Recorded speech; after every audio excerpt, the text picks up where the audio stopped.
સુરત શહેર અને જિલ્લા સહિત તાપી નદીના ઉપરવાસમાં પડી રહેલા ભારે વરસાદને લઈ તાપી નદીની જળ સપાટીમાં વધારો થયો છે, તો કોઝવેની સપાટી પણ હાલ 9.55 મીટરે પહોંચી છે.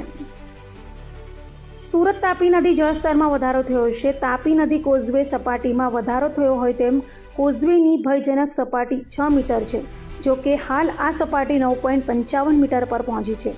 ઉકાઈ ડેમમાંથી 1.68 લાખ ક્યુસેક પાણી છોડવામાં આવી રહ્યું છે, તો સાથે તાપી નદી આસપાસ પણ ભારે વરસાદ થઈ રહ્યો છે. આ બંને પાણીની આવક તાપી નદીમાં થઈ રહી છે. હાલ કોઝવેમાંથી 2.48 લાખ ક્યુસેક પાણી વહી રહ્યું છે, જેને લઈ તાપી કિનારે વસતા લોકોને સહી સલામત રહેવા તંત્રએ અપીલ કરી છે. હાલ ઉકાઈ ડેમની સ્થિતિની વાત કરીએ તો ઉકાઈ ડેમનું લેવલ 337.9 ફૂટ છે, જ્યારે ડેમમાં 1,63,184 ક્યુસેક પાણીનો ઇનફ્લો છે અને તેટલો જ તાપી નદીમાં છોડાઈ રહ્યું છે.